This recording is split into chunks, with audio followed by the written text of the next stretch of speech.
Hi, welcome to The Point. I'm Kassi Cruz, and with me is Rico and Dan, and we're going to be talking about issues that matter to us and hopefully to you. Let's get started. What do you think about what's going on in Washington today? I'll let you go first, because he's just seething over there, ready. I'm sick of hearing of it. I think most of the population is sick of hearing about it. But there were some laws broken, so it's a legitimate issue.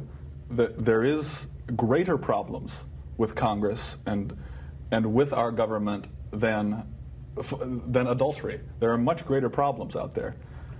So how do we address the law breaking and yet still stay focused on the point?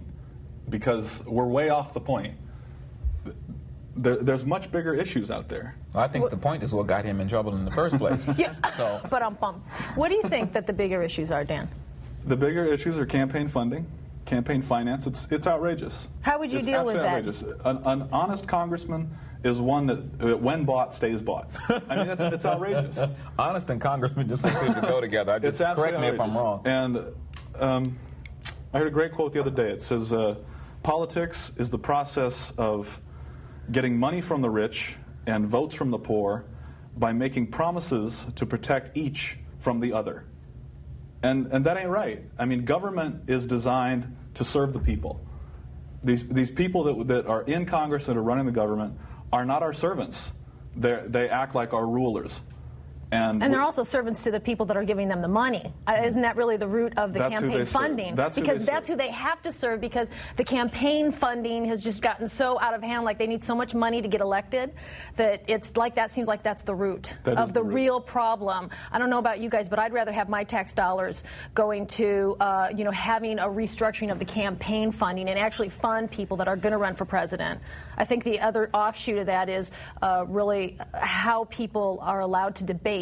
There's only 2 people allowed to debate for president when 8 people are running. That's outrageous. There's 8 people running for presidency, and then only the Democrats and the Republicans. I know I'm kind of gotten off the issue a little bit, but then we're talking about the 2-party system, which I totally do not believe in the 2-party system. Part of that problem is because the populace only votes Democrat and Republican and doesn't even recognize, 2%, 1% they get the vote for Libertarian.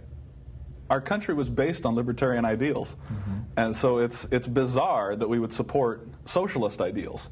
And I don't know you guys' political leanings, but you'll find out. The Democratic position is socialism. It is government making decisions that affect the marketplace, and I don't think there's any wrong with socialism. Don't get me wrong. I'm not talking about communism. I'm not talking about totalitarianism. I'm talking about redistributing the wealth and government taking responsibility for making decisions about where the money should be spent. And well, they're doing that. They're just not taking the responsibility in terms of where it needs to go. They're taking their cut. They're taking their a huge cut. Exactly. And they're looking out for their own districts, which is what people hire them for. Well, the campaign funding, most of the campaign funding are coming from like a lot of what the private sector and people that have their own agendas. These private sector that have the people, they have the person whom which they think that, okay, well, let's have this person run for office because we want this and this and this, and he's kind of leaning our way. And if we put some funding into his pocket, so to speak, and he's made these promises. And then he has to keep the promises to the people that gave him the money rather than serving the people. Unless, of course, you're a Kennedy, because that's what the problems had with the Kennedys. When John Kennedy ran for, it was the gangsters who actually put him in office. And he kept none of the promises. So you're suggesting that the presidency can be bought? Absolutely. So and yet it's the populace that votes for him. So how isn't there a disconnect there between the purchasing of the presidency and being voted in? How does that work? Well, absolutely. Are you talking about the power of advertising? Yeah, and that's of course, and that is what you're talking about. I wasn't around for Kennedy's election. It was a union, guys. I wasn't either. I was, but it was, I was a child, but at the same time, it was the unions that put him in. I mean, who ran the unions? You know what I mean? They could certainly get him nominated, but in order to make him president, you have to convince the population to vote for him. So that takes campaign funding. So let's get back to the point. Today it's done with advertising. That's the point, what we're talking about, right? About the campaign funding is the root of all evil. Yeah. Because they give the money to the person to help them with their campaign. They get elected, and they expect in return the people that are giving them the money, whoever they are, expect them to pass laws and give them the kind of serving them or the corporations well, it's buying rather to their than the agenda. people. They have their own agenda. I mean, the corporations have their own agenda. That's what we're talking about, is the corporations that have the money. It's corporations who are actually running the country. At the end of the day, the president is a figurehead. The presidency, however, you know what I mean? It's all the money is buying basically that institution for those 4 years. So it's like we're buying your institution. We're buying the president for 4 years with our money because we have our agendas and we have our things that we want to get across.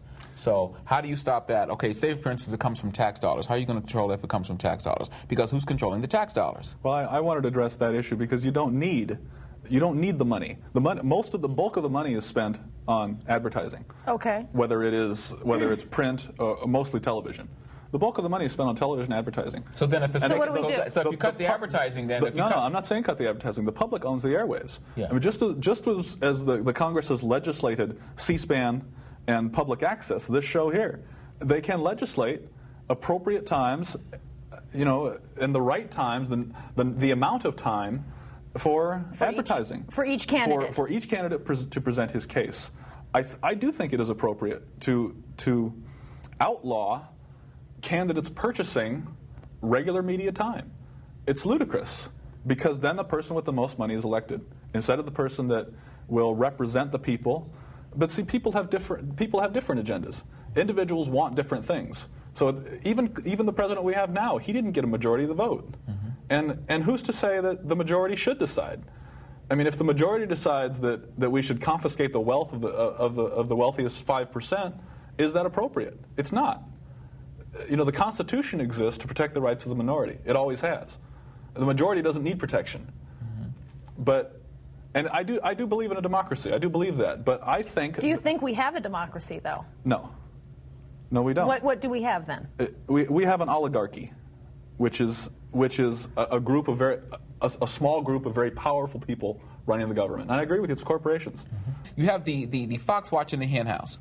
And you're wondering why it's not changing. You have the inmates running the asylum. You know what I'm saying? Come on. Yeah. You know don't get me started on the prison system. we know. Don't make me go there yet. We'll go to that in a minute. But we want to wrap up. We want to wrap up this point right here. So why don't you go ahead? So what is the point? I think the point. What is the solution? Ooh, I wish I knew the whole solution. I do believe part of the solution is that we start talking to each other and that we start having a dialogue and that we start opening our minds to seeing other possibilities of the way we can serve the people, which is the whole point of the government in the first place, rather than the government serving the corporations and what is about business and money and economics. Economics is very important. I believe that if we start serving the people and thinking of things in a harmonious way, that the economics will be there, because then we're talking about the natural law of cause and effect. Mm-hmm. And we're talking about what we really do comes back to us. What we give people, what we give the earth, what we give to each other is what's going to come back to us tenfold. So rather than all the corruption that's happening and all that, I think that we need to take it back and say, no more campaign funding. Cannot give a candidate any more money. That would be one of my solutions. I don't know them all, and certainly that Well, the problem with that is in the candidate that already has the most money is the candidate that will be able to still be able to purchase media time. But wait a second. No, I totally agree. I think with what you were talking about, with that should just not be on the network. You're not allowed to buy airtime. It's a whole restructuring. You're not allowed to give money. You're not allowed to spend money in that area. What is available to you is a channel like public access, that you have a certain amount of time allotted and it's all equal, and anybody can get up and actually run for that office. I'd like to talk about the judicial system and the death penalty specifically. I am in favor of the death penalty. I think it's appropriate in many cases. I disagree with the way it's administered. I'm certainly concerned that innocent men will be put to death, and I'm on the fence about whether or not it's better to let guilty men go free, better to let murderers go free than it is to execute innocent men. Ideally, certainly we should not execute innocent men. You or me, or anyone for that matter. But there are cases where people deserve to die. I feel real strongly about that.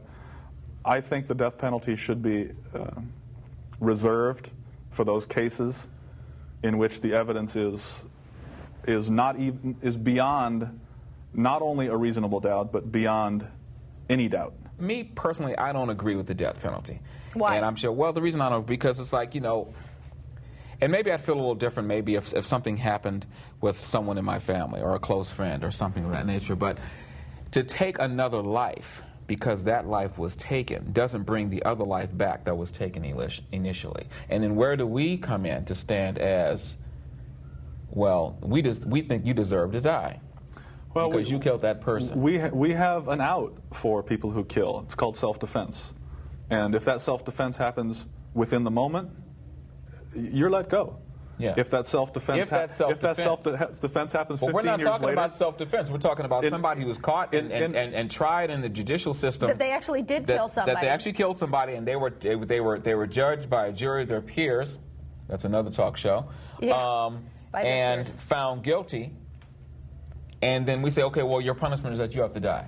And that is the point I'm making, is I am relating the death penalty to the issue of self-defense. I know that in the moment it is not self-defense. So in other words, when you if you're suggesting to me that if it happens within the minute, it's self-defense, but if it happens 15 years later, it's no longer justified. No, it's not self-defense at that moment. Because that person technically, legally, it is not. Well, I'm suggesting that morally it's the same issue. I don't think it's the same issue. I think it's if for instance, if I was out on the street and someone was coming and attacking me, and I fought myself in that moment, if I fought with that person in that moment and I defended myself, and in the course of defending myself, I killed that person, and I was found out guilty because I defended myself, that's self-defense.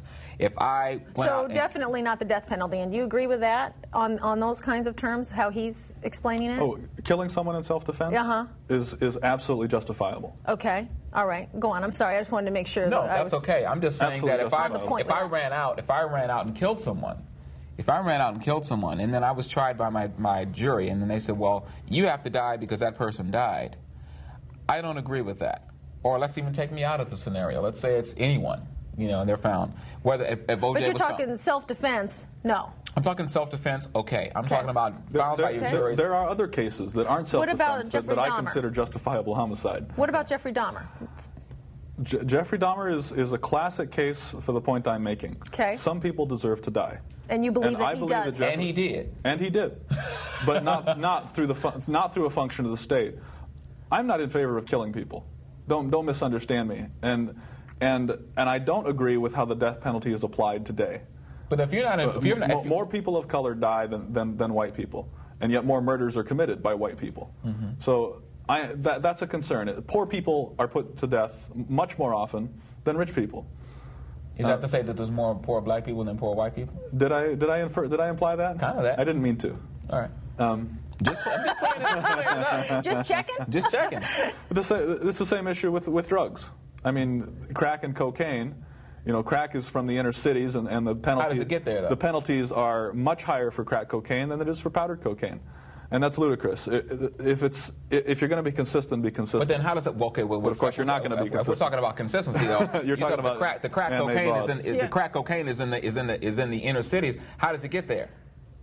How does it get there? The same transport system that puts in the guns. The government? Wait a second. The government? Of course. You're suggesting that the CIA is involved in putting crack in the inner cities? I am definitely saying that it's definitely, in case they're watching. And they might be. They might be. You know what I'm saying? I'm not saying that it's not that far-fetched. I'm saying that, they talk about guns and drugs and all these different things that are in the inner city. Well, it's like, we don't have the boats and all these different things that bring these things in. We don't smuggle them through customs. We don't do all these different things that get them into the inner city. Well, that's where the market is. Which is a death penalty in itself. Okay? That's death. Smoking crack. I ain't never seen somebody say, I'm going to stay alive and smoke some crack. You know what I'm saying? That kind of a thing. No, but that's because of what's going on inside of them, and also when you're going to go around that, go to the educational system and how we're not putting the money there. And we're putting the money on the prison side and on the judicial system of making sure that we're not reforming and educating our people. But why are we doing that? Because the prison system was one of the biggest businesses around. They just had something on Wall Street the other day. People are investing in these prisons. Well, if you invest in prisons, what do you need? Prisoners. Prisoners. How do you get them? How much does it cost the taxpayers? How much does it cost the taxpayers for one prisoner to stay alive for a year? $40,000 a year for one prisoner. Which is more, and you can send somebody to college, 4-year university, cheaper than that. But they won't do it. You believe rehabilitation is possible then? I do believe rehabilitation is possible, or I would like to believe that it's possible. I'd sure like to see us do it, practice that more than know and stick them away somewhere and you're gone forever.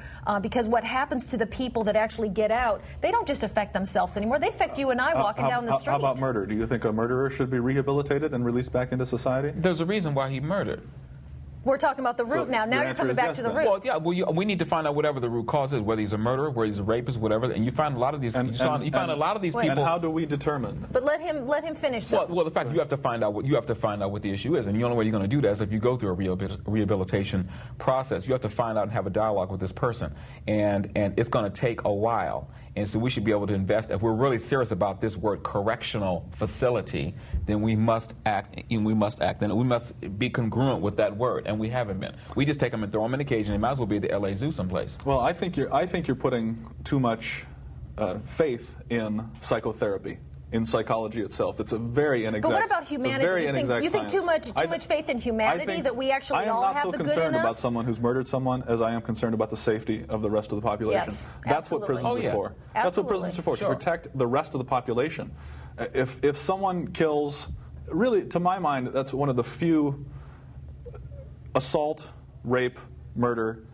Those are very simple laws that I think are appropriate to be punished with jail time. Mm-hmm. Stealing, some is appropriate for jail time, but some of that's brought on by desperation. I think if you can educate someone and get them a job, they won't steal from you. Not get them a job. They have to want the job, because there's a lot of people that are educated and they might not want the job. They have to want to earn something. So, we're talking about what's deep inside of them, and also not want to do drugs, thinking that somehow is going to bring them happiness, because really we're all looking for happiness. We all want to feel good, and we all want to be happy. You're suggesting that we can instill ambition in someone. No, I say that they have to get to. That's part of the rehabilitation that you're talking about. You're suggesting that we can instill in someone compassion, and you can't. I mean, if someone is raised in a horrible household, sometimes they turn out fine, and sometimes they turn out to be murderers. Sometimes people raised in wonderful households turn out to be horrible. Horrible people. Is that a genetic problem? And you didn't give your opinion on the death penalty. I'm curious about that. Yeah, me too. I am torn. I don't want to kill anybody. I don't want to think that I have to kill anybody. That's my own struggle. I have a hard time with, thou shalt not kill kind of thing. So that's kind of one of my beliefs, and even eating meat and things like that. And I do eat meat, so it's my own struggle and my own moral thing that I'm dealing with. I do believe that drugs should actually be legal. Not that I want people to do drugs, but I think that it would eliminate a huge underground criminal activity that creates just a whole bunch of unhappiness and corruption. It would also eliminate a huge bureaucracy in our government. Exactly. The war on drugs and spending all that money on that. It's like if they were legal, I think that, like, you tell somebody, don't do that, they want to do it. They want to check it out. Because you said don't do it. I did that even as a kid. So like the hot stove, like kind right? of like, hey, exactly. Like if it's okay to do and it's available, but there's other reasons not to do it, like don't jump off that cliff because you're going to die, people aren't going to jump off the cliff because it makes sense.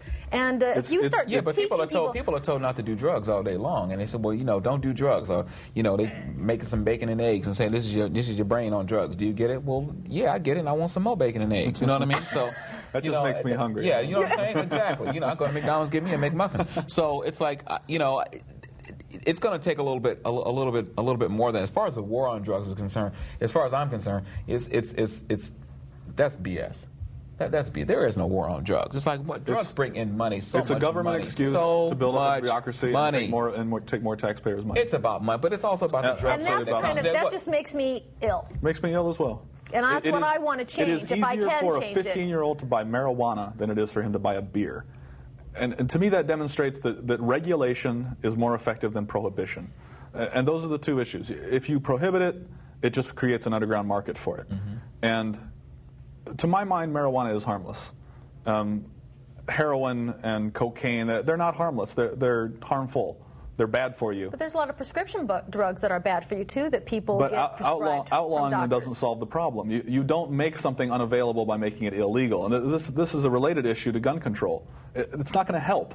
You're going to make criminals out of all sorts of otherwise law-abiding citizens. And I'm going to come back to the point really quick, because you asked me about the death penalty, and I just want to say that I do believe that if people are rapists, murderers, just the really violent crimes, they should be in prison. And we should find a way to see if we can help them. Don't let them leave, but see if we can help them in a different kind of environment than the environment that they're in. And I would, on one side, I'd say I'd love to support the death penalty, because an eye for an eye, a tooth for a tooth, and then maybe people would stop doing it when they actually realize, you know what, if I did that, I'm gonna maybe die. I think if we did more, that's the kind of thing. I think if we did more, embarrassing things to punish people, it would have much more of an effect on it. I really do. If you took somebody and they stole something, or they did something, and you took them out to the middle of Wilshire and Westwood Boulevard, and you pulled their pants out and whooped their ass in the middle of the street, I got a feeling it have much more of an effect. You let 100,000 people watch them on TV. What's that boy that stole something overseas in China, and they flogged him, right? They beat his ass. They pulled his pants down, and I bet he ain't picked up nothing since. Okay? I bet he's working at the mission somewhere. So it's like, I think that would have more of an effect sometimes than actually, because like you said, you go to jail, you get 3 hots and a cop, you get to work out, you got TV, you watching Jenny Jones all day. You don't have to do a damn thing. It's like shit, you got your clothes provided for you, you got sex all day long as you want with another man. I'm not saying that kind of prison system when I say in a... That's what I was going to ask you. Do you want to put them in a hotel? No. They just can't leave the hotel. No, I don't want to put them in a hotel. I do want it to be not as cushy as what the prison system is, but I want it to be different. I don't want it to be about... it just seems like it creates hostility, and I can't say because I don't work in a prison system, and I don't have enough knowledge. These people are hostile before they get there. And how do we change that? Part of the how do we help them rediscover their good stuff? That starts way before. It starts way before. Maybe they don't have good stuff. Yeah, you're talking about way before. Maybe they're damaged goods. You're talking about people. You have to start at childhood to start that, because they're already angry when they get there. So they're angry. This person's angry. So you got about 25 or how many thousands of people that they have in a prison system. Angry. All angry. All up in there. And you trying to train? No, you have to start way before they even get there. So basically, then it comes back to the point is education. Yeah. So it really comes back to that, and really having all our dollars and all our money and our energy spent on the children. Speaking of which, with this lottery money that was supposed to go towards education, which is a bunch of BS too, has never gone. I mean, how much do they get if they're getting anything now? Well, remember when that first started? Oh, the lottery's going to help the school system. Blah blah blah. Same toe-up books. My understanding of what happens with lottery money is that they take that money and apply it to the school budget, and then remove the other money that was already there to do other things. Oh, so really?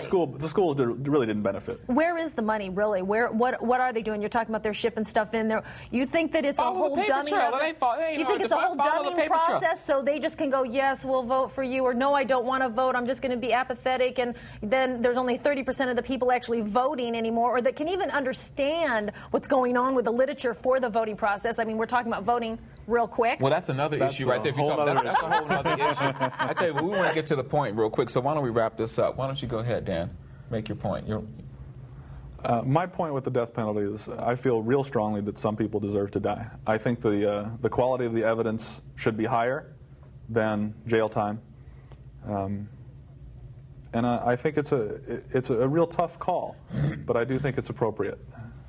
If we have the right to deny them liberty, I think the state has the right to deny them life. And that is my point. Okay. What is Kassi? your point?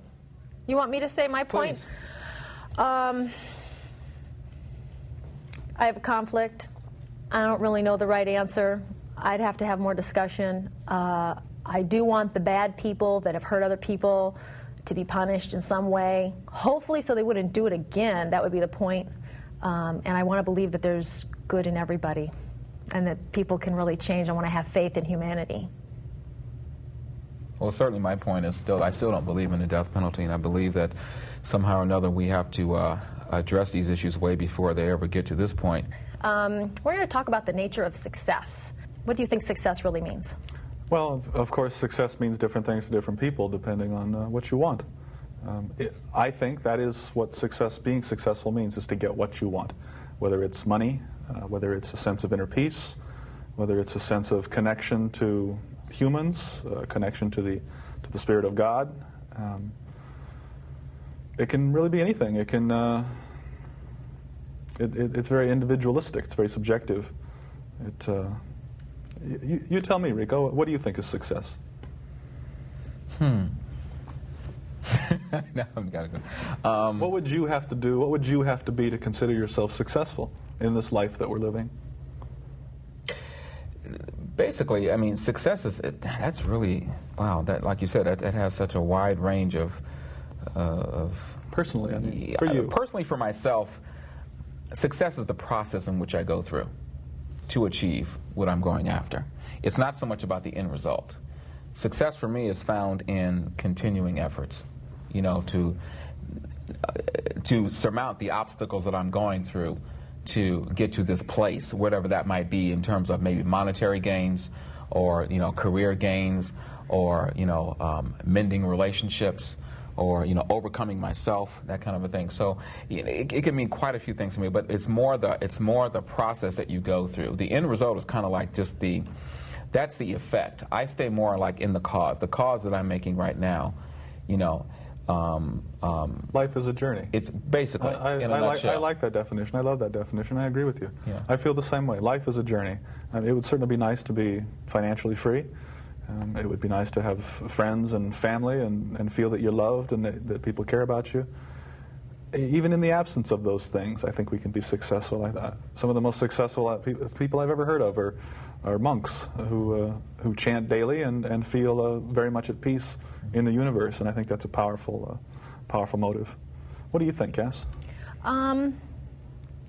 Success for me meant a lot of different things. It's really been a journey. And up to this point, this year actually, I've changed the definition of what success means. From? Before that. From what to what? I will tell you. I'm gonna get right to the point. And